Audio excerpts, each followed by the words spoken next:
Hello students, how are you? I hope you all are doing good. Today we are starting a new chapter which name is Human Environment. Around 40,000 years ago, human species could develop into its present form, that is Homo sapiens or modern man, while the earliest species of proto-humans appeared on Earth around 30 lakh years ago. In a bid to hunt animals and clean their hides, these primitive men are believed to have utilized crude weapons of stone. Early men had to move from one place to another in search of food. This phase of early men lasted for many thousand years. This phase is known as nomadic life. जो early humans थे वो क्या थे? Nomadic people थे। उनकी life को nomadic life क्यों कहा गया है? क्योंकि उनकी परमानेंट सेटलमेंट नहीं थी, रहने के लिए एक जगह घर नहीं था। क्या करते थे वो? खाने की तलाश में इधर से उधर मूव करते रहते थे और किसी भी चीज़ को हंट करने के लिए या कोई भी फॉरेस्ट को क्लियर करने के लिए स्टोन टूल्स का यूज़ करते थे। दे वर हंटर एंड फूड गैदरर। क्या थे वो लोग? हंटर यानी कि शिकार करते थे और फूड गैदरर यानी घूम घूम कर फूड को कलेक्ट करते थे। Still today some people led a nomadic life even in the 21st century. अभी भी 21st सेंचुरी में हम आ गए हैं, लेकिन अभी भी कुछ लोग ऐसी नोमैडिक लाइफ जीते हैं। Nomads are classified into three categories. First is hunter-gatherers. Like the isolated Jarwara tribals of the Andaman and Nicobar Islands, hunter-gatherers wander in forest. जैसे कि अंडमान एंड निकोबार आइलैंड में जो जरावा ट्राइबल पीपल रहते हैं वो अभी भी क्या हैं? हंटर गैदरर्स हैं, जंगलों में घूमते रहते हैं। The pygmies of the Congo basin in Africa, the world's most short-statured people still gather fruits, nuts and roots from forest for food supplement by hunting। और इसी प्रकार से अफ्रीका के कोंगो बेसिन में रहने वाले जो एक ट्राइबल पीपल हैं जिनका नाम है द पाइजमीज, सबसे शॉर्ट हाइट के लोग हैं। अभी भी ये क्या करते हैं? फॉरेस्ट में फूड गैदर करने के लिए फ्रूट, नट्स, रूट्स वो इकट्ठे करते रहते हैं। Some more instances of such nomadic people are given in the box ahead. Next है transhumance. It is a manner of life practiced by certain forest people such as Bakkarwals of Kashmir. They are pastoralists who travel to higher reaches of the mountains in summer and return to the lower reaches in winter. Transhumans जैसे कि कश्मीर में Bakkarwala tribe है, ये लोग क्या हैं? ये पेस्ट्रोलिस्ट हैं, यानी अपने साथ एक पशुओं का जो झुंड है वो अपने साथ लेकर चलते हैं, पास्चर लैंड में उनको चराते हैं और हाई माउंटेन्स और लोअर रीचेस ड्यूरिंग विंटर वहाँ पर ट्रैवल करते रहते हैं। नेक्स्ट है gypsies. Gypsies, like those in the northeast, they move from place to place. At times, they can be found in big cities selling herbal medicines on the street. आपने देखा होगा कई जगह पर बड़े बड़े शहरों में गलियों में ये लोग हर्बल मेडिसिन सेल करते हुए मिलते हैं। Today, in favor of motor vehicles, gypsies have even disowned their animals drawn cart. अभी भी जब मोटर व्हीकल का ज़माना है, अभी भी जो जिप्सी पीपल हैं वो एनिमल ड्रोन यानी एनिमल जिनको पुल करते हैं ऐसी गाड़ियों में घूमते हैं। Following certain deep-rooted beliefs, nomadic people have not adopted the modern way of life. अभी भी जो ट्राइबल पीपल हैं, nomadic people हैं, इन्होंने आज की मॉडर्न लाइफ को अडॉप्ट नहीं किया है। They still maintain their traditional nomadic way of life. They like to have a separate recognition क्योंकि ये अपनी एक अलग पहचान बनाकर रखना चाहते हैं। They have extraordinary adaptability to live even in huts and in difficult environment. इनके अंदर बहुत extraordinary ability है, adaptability है, ये किसी भी conditions में, जैसे हट्स में अगर रहना हो, difficult environment है, like बहुत ज़्यादा गर्मी है, बहुत ज़्यादा ठंड है, वहाँ पर ये लोग survive कर सकते हैं। India is a dwelling place to a number of these hunting and food gathering communities. They can also be found in New Zealand, Australia, United States of America and several other countries. Although they found almost all the continents, the above three classifications usually hold true in every case. Now, settled life. तो settled life कैसे शुरू हुई? The practice of living at one place usually emerged only after the advent of regular farming. जब लोगों ने, early human being ने जब खेती की शुरुआत की, फार्मिंग करनी उन्होंने शुरू की, तब उन्होंने सेटल्ड लाइफ को शुरू किया. It can therefore be called as an idea or a concept. Settled life has certain features which define the state of life. Agriculture needed the constant attention and vigil of men to till the land, plant seeds, care for the plant seedling and timely harvesting. एक जगह पर जब आप farming करते हो तो वहाँ पर बीज बोना, उसके बाद प्लांट की टेक केयर करना, सीडलिंग, हार्वेस्टिंग, सारे कामों को ऑब्जर्व करने के लिए मैन का वहाँ होना जरूरी था. All this took time and had a major impact on settle life. इसलिए उन्होंने क्या किया, एक ही जगह पर वो सेटल होने लगे, जहाँ फार्मिंग की वहीं पर वो घर बना के रहने लगे. It also led to the expansion and growth of population. और इस तरीके से धीरे धीरे जो ग्रोथ हुई ह्यूमन बीइंग की और पॉपुलेशन इंक्रीज होने लगी. At this stage, man engaged in cultivating some crops, rearing animals and permanent shelters. और अब इस स्टेज पर जो नोमैडिक पीपल थे वो कल्टिवेशन में अंगेज हो गए थे, कुछ क्रॉप ग्रो करने लगे थे, एनिमल्स को रियर करने लगे थे और परमानेंट शेल्टर यानी कि परमानेंट घर बनाकर रहने लगे थे. One of the earliest settlements was in the Middle East. Here, village settlements had developed about 8,000 years ago. This settlement of people needed protection from nomadic and wandering tribes. The houses at Katal Hayuk in southern Turkey and interconnected roofs for safety reasons. Now people use these joined roof to collect in groups because of the fear of being suddenly attacked by wandering tribe. और यहाँ पर क्या कर रखा है उन्होंने, इस type की सेटलमेंट बना रखी है जो इनकी रूफ है वो इंटरकनेक्टेड है. क्यों? Because of the safety reason. दूसरे ट्राइबल पीपल इनके ऊपर अटैक ना करें, खुद को प्रोटेक्ट करने के लिए इन्होंने ऐसा तरीका अपनाया. About 8,000 years ago, settlements had also developed in India in the Garo hills of northeast and Salman and Kirthar hills in the northwest. और इसी तरीके से 8,000 years ago settlements had also developed in India in the Garo hills of northeast and Suleiman and Kirthar hills in the northwest. People lived in villages, developed agriculture and reared animals. इस तरीके से लोगों ने गांव बनाने शुरू कर दिए. गांव में रहने वाले जो लोग हैं वो एग्रीकल्चर करते हैं और एनिमल्स को रियर करते हैं. In the Vindhyas in central India at somewhat later time rice was also cultivated. और विंध्यास में राइस की कल्टीवेशन भी शुरू हो गई थी. Reasons for development of settled habitations.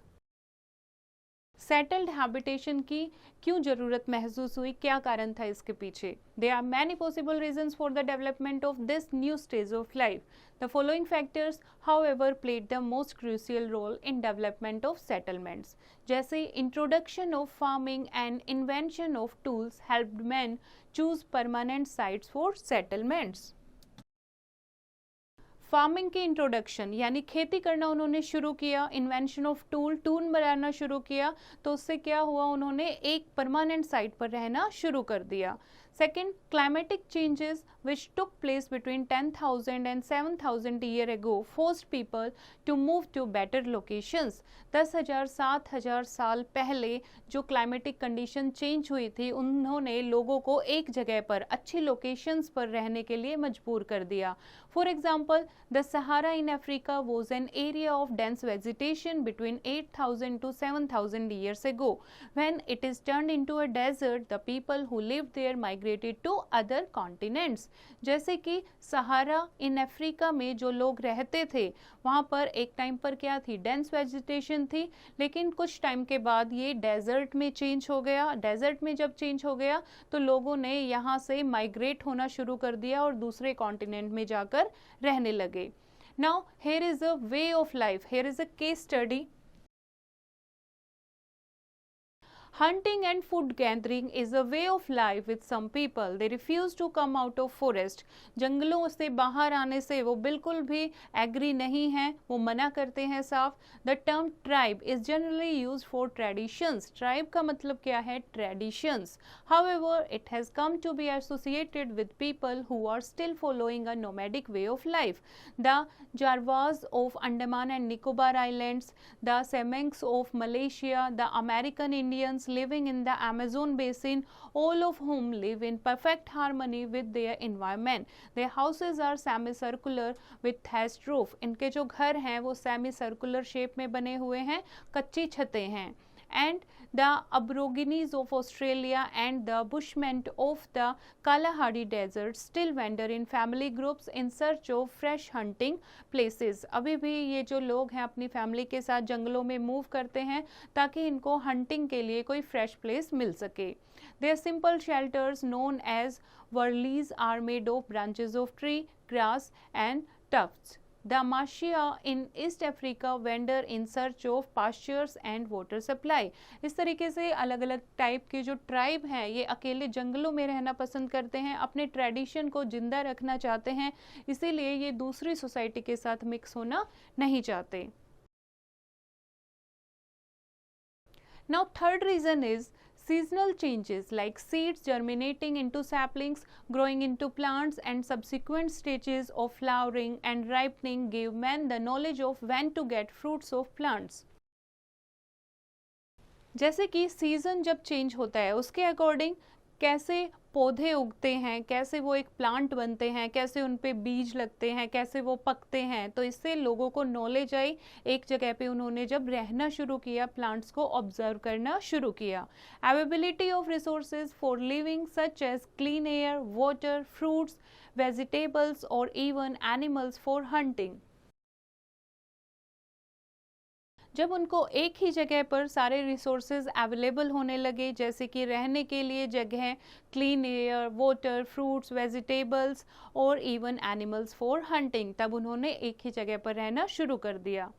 Marriage, kingship and security of family and tribe were some of the major attractions of settled life. जब वो लोग एक ही जगह पर रहना शुरू कर दिया उन्होंने, तो वहाँ पर मैरिज होने लगी लोगों की, वहाँ एक जो फेमस लीडर बनाने लगे, उसे किंगशिप देने लगे एंड सिक्योरिटी हो जाती थी फैमिली की, और इस तरीके से वो लोग एक जगह पर रहना पसंद करने लगे. The above influences factors led to considerable expansion of population, और इस तरीके से population भी increase होने लगी. There were also advances in development of tools and technological activities as well as cultural activities. और इस तरीके से जब सब लोग ग्रुप में रहते थे, टेक्नोलॉजी भी, टेक्नोलॉजिकल एक्टिविटीज़ भी बढ़ने लगी थी, टूल्स के डेवलपमेंट में भी एक चेंज आने लगा था, एंड इवन कल्चरल एक्टिविटीज़ भी काफ़ी बढ़ने लगी थी. Now next is types of settlements.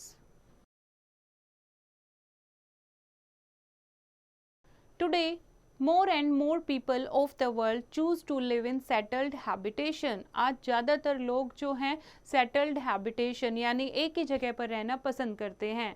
As seen earlier, some factors have played a crucial role in emergence of settlements. Most such settlements can be described by the dominant economic activities of their people. Some examples are cultivators, mining settlements, fisher people on the coast, and lumberjacks as in Canada, and industrial and trading settlements. There will be 1,000 other division of settlements on the basis of economic activities. जैसे कि जो लोग क्या काम करते हैं उसी according उनकी टाइप ऑफ सेटलमेंट होने लगी. फॉर एग्जांपल, जो लोग फिश पकड़ते हैं वो कोस्टल एरियाज में रहने लगे, जो खेती करते हैं, कल्टीवेटर्स थे, वो ऐसी जगह पर रहने लगे जहाँ पर लैंड उनको फर्टाइल मिलती थी.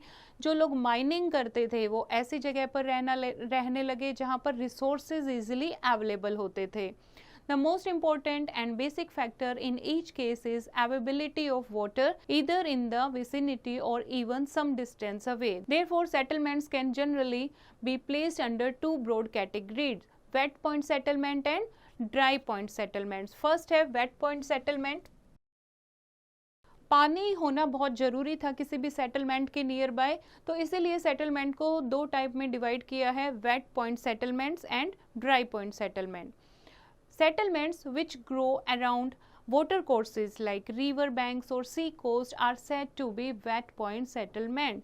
जो पानी के सोर्सेज के आसपास जो सेटलमेंट्स थी, जो लोग रहना जिन्होंने शुरू किया था, उसको वेट पॉइंट सेटलमेंट का नाम दिया जाता था। जैसे कि नदी के किनारे या किसी सी कोस्ट के किनारे, इस तरीके से लोग वहां पर रहने लगे थे। The earliest cities also developed along river banks. The great civilisation of Mesopotamia, Egypt, Rome, Indus valley and China were wet point settlement. सबसे पहले जो लोगों ने रहना शुरू किया था वो नदी के किनारे ही रहना शुरू किया था।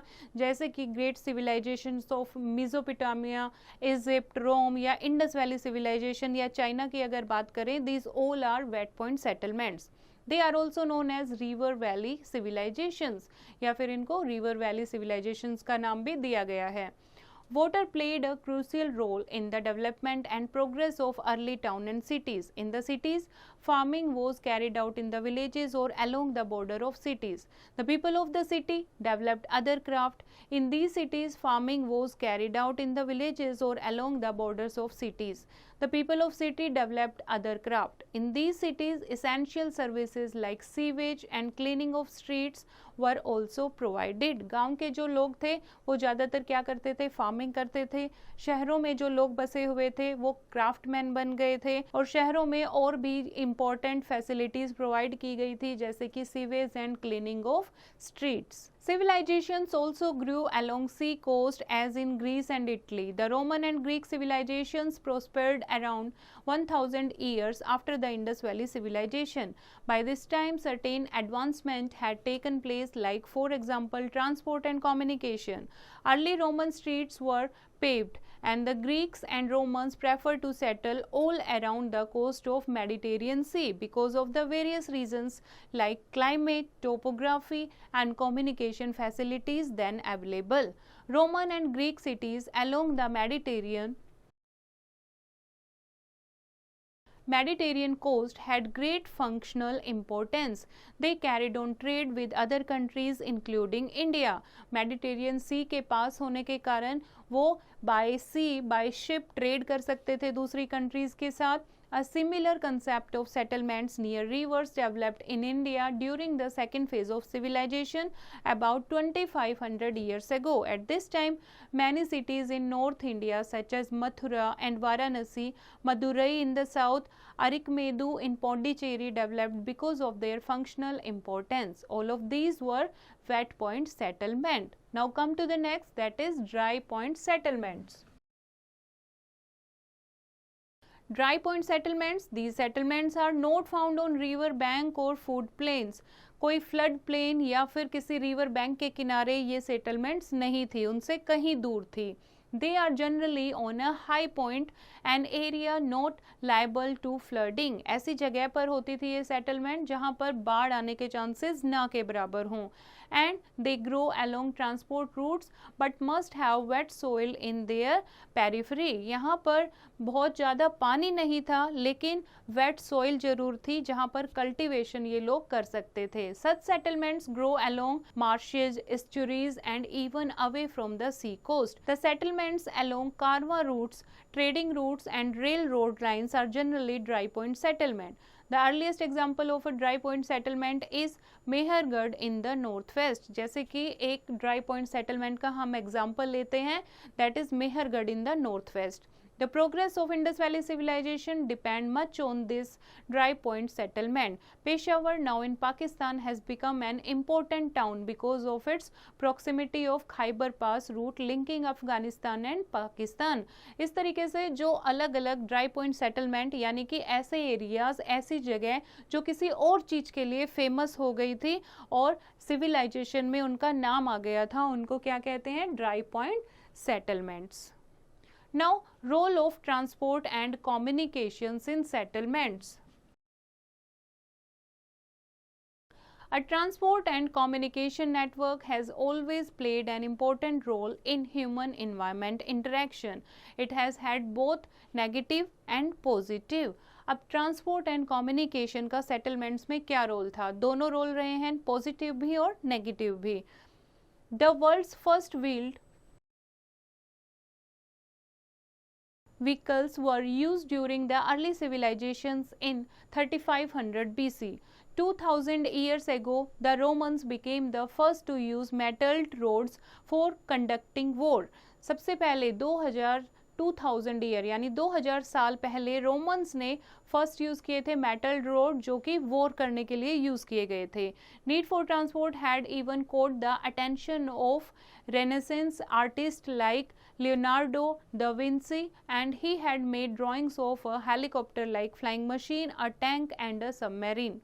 Even if actual machine could have been invented back even then, they could not have been used because suitable engines and fuel such as petrol had not been invented. Even after relentless scientific experimentation pursued, horse-drawn coaches were used in 16th century Britain, and in the 17th century horse-drawn passenger coaches were run on rails. The age of railway began in Britain in 1825. By 1875, steam railway engines and steamships also made their appearance in Britain. The main feature of the role of means of transport and communication are as follows. पहले के ज़माने में कोई भी fuel यानी petrol diesel नहीं available था, इसीलिए ज़्यादा से ज़्यादा लोग क्या यूज़ करते थे, हॉर्स कार्ट को यूज़ करते थे. पहला जब रेलवे सिस्टम आया है वो कब आया है, जब ब्रिटिश पीपल इंडिया में आए इन 1825, और 1875 में स्टीम रेलवे इंजन का इंट्रोडक्शन भी हो चुका था.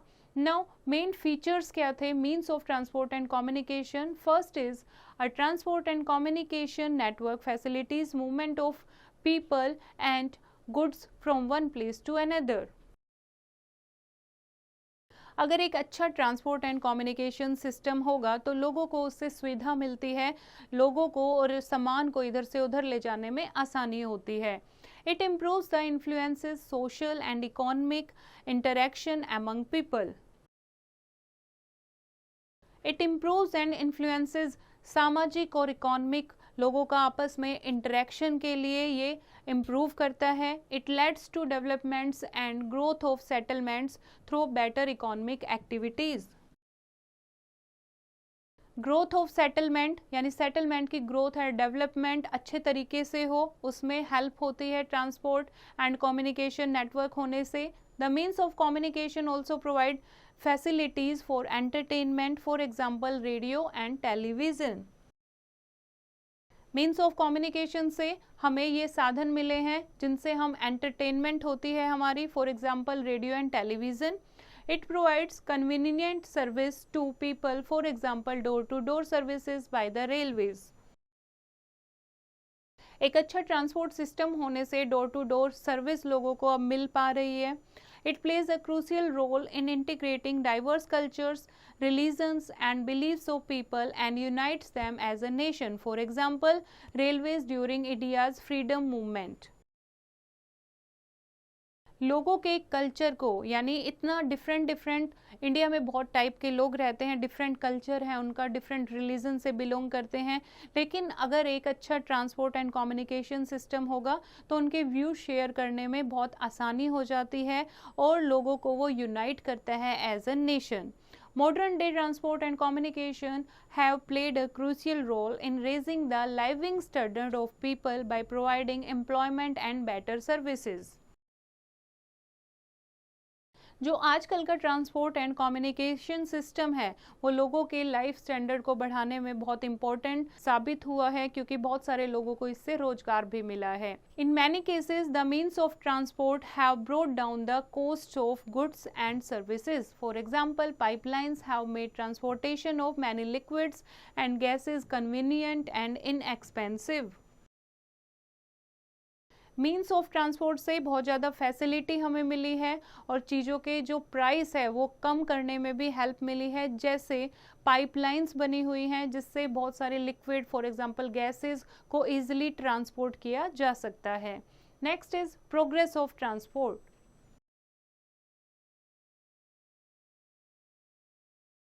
The means of transport have remained the same for the last several decades. Modernization has however led to many improvements in providing comfort, safety and speed. Roadways, railways, waterways, airways and pipelines continue to be important means of transport. First is roadways. कैसे तरक्की की है transport ने वो हम पढ़ने जा रहे हैं. First is roadways. Okay, they are even today unsurfaced and surfaced roads. आज भी अनसरफेस्ड और सरफेस्ड रोड हैं हमारे इंडिया में. अनसरफेस्ड रोड्स आर जस्ट पाथवेज और एनिमल्स ट्रैक्स मेड नेचुरली. अनसरफेस्ड क्या होते हैं? जो अपने आप से जो रास्ते बन जाते हैं. Okay, For surface road, several types of materials like charcoal, rubber, cement are used for coating and finishing. और surface road कौन से होते हैं? जो metallic road होते हैं जिसमें बहुत सारे material की requirement होती है, उनको पूरा एक road बना के finishing दी जाती है. Surface road are also called metal road, and today expressway which have about 6 lanes are meant for fast road transport. The best and dense network of roads is found in two countries of North America, while the United States and Canada, Northwest Europe including Russia, Japan, China and to some extent South America as well. North America has 33 times more roads per 1,000 people than India. In India, modernization of roads has been taken up only recently. अभी India में अभी recently ही शुरू हुआ है road को अच्छी quality का बनाना, यानी रोड की डेवलपमेंट करना. Under the national highway development project work on expressway, golden quadrilateral and link roads has now been undertaken under a scheme involving government as well as private organization. The international highways are also being promoted. और ये आप देखोगे Indian national highways अब जो है road पे transport पे बहुत ज़्यादा ध्यान दिया जा रहा है और बहुत अच्छी क्वालिटी के मेटल रोड को बनाया जा रहा है. नाउ नेक्स्ट है railways. There are at present 3 types of locomotives: electric and diesel, electric and diesel. In the case of electric locomotives, power is supplied by overhead cables. Locomotive जैसे जो बिजली से चलती हैं, इलेक्ट्रिसिटी से चलती हैं, पावर कैसे सप्लाई होती है इंजन्स को? ओवरहेड केबल्स, ऊपर केबल्स तारे लगी होती हैं, उससे सप्लाई होती है, जैसे कि आपने मेट्रो ट्रेन देखी होगी. Okay, The diesel electric engines are run on mechanical transmission. The world's fastest trains, that is the TGV train, a Grand Vitesse of France and the bullet train of Japan, are normally electrically powered with the locomotive at each end. There are also transcontinental railways which run from one end of the continent to another and other special train. अब जो है special train यानी train system, railway system इतना ज़्यादा develop हो गया है कि एक एंड ऑफ द कॉन्टिनेंट से दूसरे एंड ऑफ द कॉन्टिनेंट तक भी बाय ट्रेन पहुंचा जा सकता है. These are generally fast trains. Other types of fast trains are monorails like in Germany. This train runs while suspended in air और इतनी फास्ट ही चलती है जैसे कि हवा में कोई जैसे एरोप्लेन चलता है, इतनी तेज इसकी स्पीड है. Many cities of the world like London, New York, New Delhi, Mumbai and Kolkata have underground railways that is called metro rail. It provides fast and comfortable services to city commuters. और जो लोग रोज इधर से उधर जाते हैं उनके लिए मेट्रो रेल बहुत ज़्यादा सुविधाजनक होती है. In India, considerable progress has been made in running railways. Almost all the major routes have now been electrified. जितने भी बड़े routes हैं सबको electrified कर दिया गया है इंडिया में. Railways in India continue to be the main mode of transport for long distance travel as well as movement of freight. और इंडिया में अभी भी see this is the Indian railways. इतना वास्ट नेटवर्क है कि लोगों को दूर तक जाने के लिए या फ्रेट सामान को इधर से उधर पहुंचाने के लिए रेलवे को यूज़ किया जाता है and railway is the main mode of transport. Next is water transport. It can generally be divided into inland waterways and ocean routes. Inland waterways provide water transport services in rivers, seas and big lake. यानी समुंदर में, नदियों में या बड़ी बड़ी lakes हैं उसमें जो वाटर ट्रांसपोर्ट प्रोवाइड किया जाता है उसको कहते हैं inland. In USA, they also provide facilities for international ships to enter the interior reasons for loading and unloading of cargo. Waterways are still the cheapest means of transport. The Suez Canal and the Panama Canal are two great achievements of man in linking continents and providing waterways services. जैसे कि Suez Canal, Panama Canal, ये artificial canals हैं जो human being ने बनाई हैं ताकि जो वाटर का डिस्टेंस है, यानी वाटरवेज का जो डिस्टेंस है, शिप का जो डिस्टेंस इतना लंबा ट्रैवल उनको करना पड़ता था, उसको कम कर दिया जाए. There are 6 major ocean routes, among which are the North Atlantic Sea route is the biggest, and other important routes are the Pacific Ocean route, which connecting South America and the North American continents. Other two routes connect Melbourne in Australia with Buenos Aires in the South America, via the Cape of Good Hope, and the Panama Canal route connecting London with Melbourne via Panama. India has a 5600 kilometre long coastline and 12 major ports. India की coastline जो है वो बहुत लंबी है, that is 5600 kilometre, and India में 12 major ports हैं. Some of these are Mumbai, Kandla,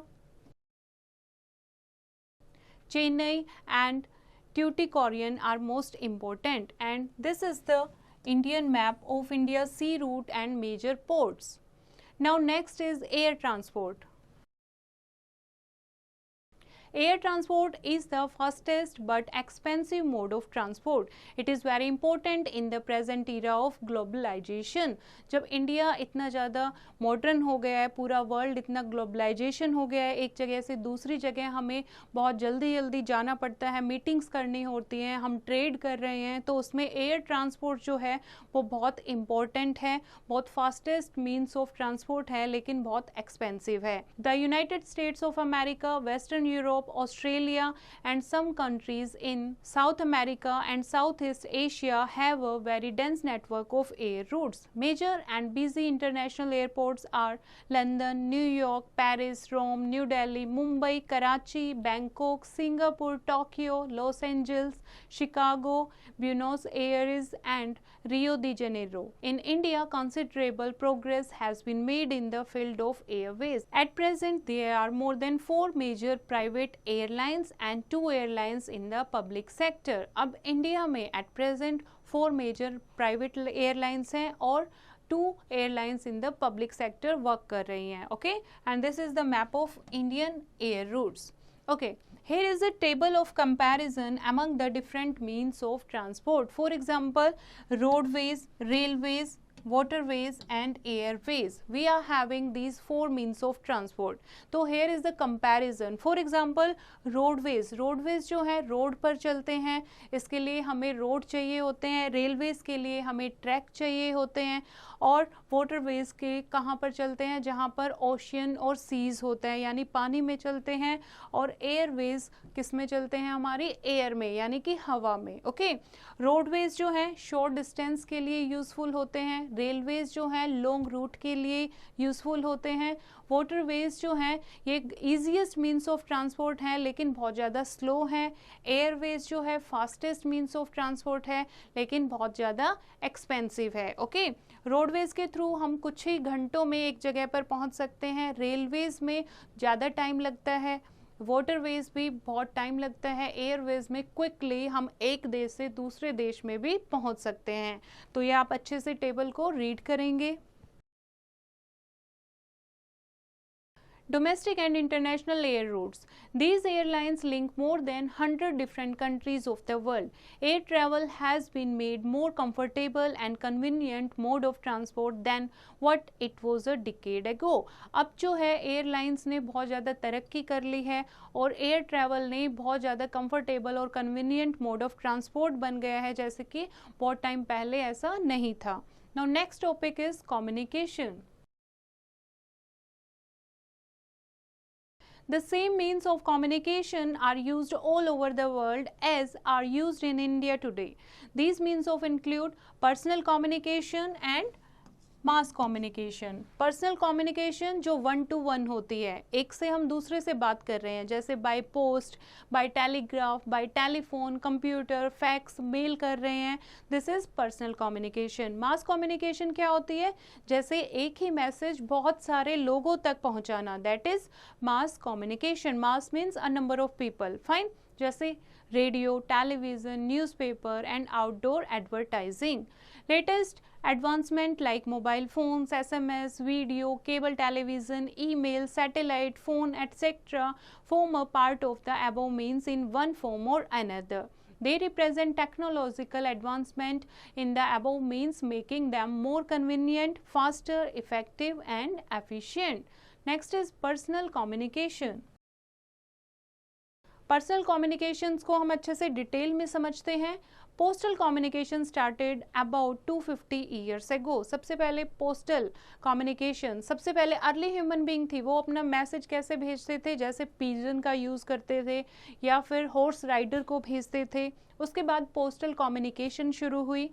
It uses postcard envelopes etc. to send messages, but sending messages by carrier pigeons, runners or horse stage coach services developed many centuries ago in China, Persia, Greece and Rome. The first telecommunication device was the telegraph, और first telecommunication device था जिसको telegraph कहा गया था। It was developed in the USA by Samuel Morse, who also developed the Morse code in the 1830s. Alexander Graham Bell invented telephone in 1876. And all the telephone lines in an area meet at the telephone exchange. जितनी भी एक area की telephone lines थी वो उनका connection कहाँ था? Telephone exchange में।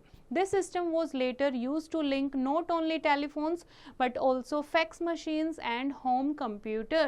उसके बाद जैसे टेलीफोन लाइंस को टेलीफोन एक्सचेंज में मिलती थी, कनेक्शन होता था, उसके बाद इन कनेक्शंस को दूसरी चीज़ों के लिए भी यूज़ किया जाने लगा, जैसे कि फैक्स मशीन कनेक्ट करने के लिए या होम कंप्यूटर्स कनेक्ट करने के लिए। The first internet service providers use the standard telephone to a link computer via modern Later than mobile telephones without cable links were invented. उसके बाद जैसे अब हम यूज़ करते हैं मोबाइल टेलीफोन यूज़ करते हैं जिसमें कोई केबल कनेक्शन नहीं है, they use the same principle as used in standard telephone. Instead of wires radio waves are used to transmit signal from one cell to another. पहले क्या होता था? वायर केबल्स यूज़ होती थी सिग्नल ट्रांसफ़र करने के लिए, अब क्या यूज़ होती हैं? Radio waves. रेडियो वेव्स से सिग्नल ट्रांसमिट होते हैं one cell phone to another cell phone. The cellular exchange then directs the message between callers and receiver. Caller क्या होता है? जो कॉल करता है, रिसीवर जिसको हम कॉल करते हैं, जो मैसेज को सुनता है। Okay, It is the radio aerial that communicates with the mobile telephone. Internet, a vast computer network, connects computers globally via telephone lines. Internet आजकल हम यूज़ कर रहे हैं जिससे एक कंप्यूटर नेटवर्क बन जाता है जहाँ से हम कहीं भी बैठे हुए किसी को भी ईमेल कर सकते हैं। एंड वर्ल्ड वाइड वेब, जिससे www है, वर्ल्ड वाइड वेब जिसमें हम कुछ भी सर्च कर सकते हैं। While email is a receiving come transmission come storage system. email क्या है? एक हमारा receiving कम transmission, उसको हम email को send भी कर सकते हैं, receive भी कर सकते हैं और कोई मैसेज ट्रांसमिट कर सकते हैं, और वो मैसेज जो है हमारे पास लॉन्ग टाइम तक स्टोरेज में भी रहता है। Next is convergence. This digital technology is today at work to make integrated use of radio, television, telephone, computer and hundreds of other computer applications. For example, electronic library on computer, जैसे कि computer पर electronic library होती है जहाँ से हम कुछ भी रीड कर सकते हैं। All these are already in use but mass products are yet to become. Now, mass communication. With new technological advancement, radio, television, newspapers, and even outdoor advertising like kiosks, billboards, and hoardings are undergoing revolutionary changes. Today, even a personal telephone with the right type of equipment can be used for conferencing and other forms of mass communication. आजकल Android mobile phones हैं जो कि mass communication के रूप में, mass communication के लिए अगर हमें यूज़ करना हो तो हमें उसे भी एज ए इक्विपमेंट यूज़ कर सकते हैं. Now even Electronic newspaper can be accessed on computers or on television with the push of a button on the remote. और आजकल हम इलेक्ट्रॉनिक न्यूज़पेपर भी इजीली एक्सेस कर सकते हैं, इजीली इंटरनेट पर अवेलेबल होते हैं. 3-dimensional graphic and animation are finding wide applications in mass communication. Next is global society. Modern modes of transport and communication have brought the people of the world close together. आजकल इतने ज़्यादा modern methods आ गए हैं transport and communication के कि इतनी बड़ी दुनिया को उन्होंने बहुत क्लोज लाकर रख दिया है. Recognizing this reality, global society is also an extension of this term. It is also described as global civil society और इसको हमने क्या नाम दिया है? Global society. Okay. This concept is also promoted by the United Nations to seek peace and security. और इस concept को United Nations ने पूरे वर्ल्ड में पीस और सिक्योरिटी मेंटेन करने के लिए भी यूज़ किया है. It is based on cooperation of private sector and social organizations world over. The United Nations, which has been so far active in government sector, is now poised to play extended role in promoting many efforts of civil society organization among its member countries. The theme of global society has the following objective. और global society, ये United Nation ने जो एक project बनाया है global society, उसके क्या objective हैं? Creation of social environment promoting free flow of people between countries of the world. World की अलग अलग कंट्रीज़ हैं, वहाँ पर रहने वाले लोगों में एक फ्री फ्लो हो, इजीली वो लोग बात कर पाएँ, इजीली एक दूसरे से मिल पाएँ. तो इससे क्या होता है? सोशल एनवायरनमेंट जो है वो डेवलप होता है, क्रिएट होता है. Getting acquainted with the challenges faced by the United Nations in areas such as HIV/AIDS, global poverty, peace and security, hunger and sustainable development.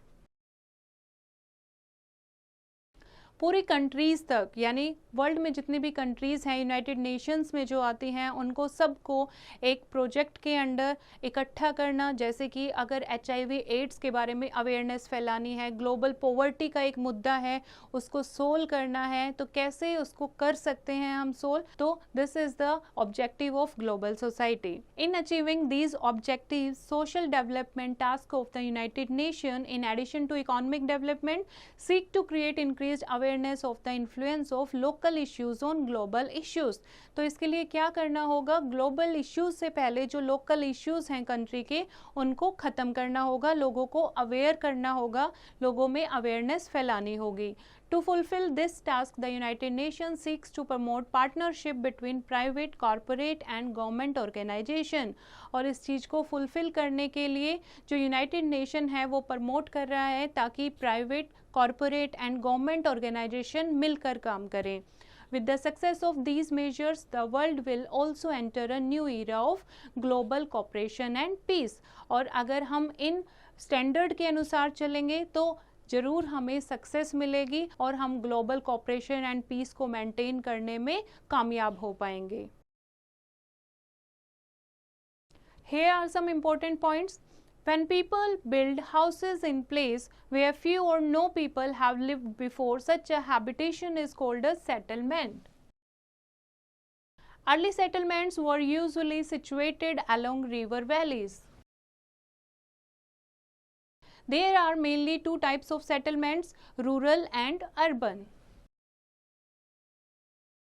Roadways, railways, waterways and airways are the various modes of transport. Water transport is the cheapest mode, whereas airways are the fastest mode of transport. Growth of settlement created problem of pollution and climate change.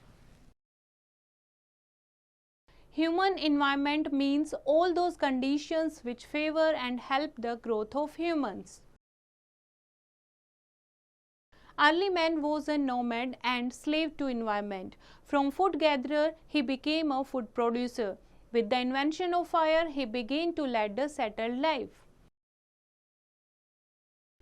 As trade flourished, towns developed into big cities. Now man has all the comforts which he had dreamed of. The Indian railway network is the largest in Asia and the fourth largest in the world.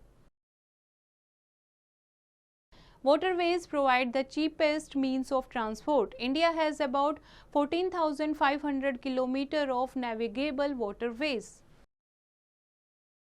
I hope बच्चों आपको इस chapter समझ आया होगा. एक बार फिर से इसको रीड करेंगे और एक्सरसाइज की प्रैक्टिस खुद करेंगे.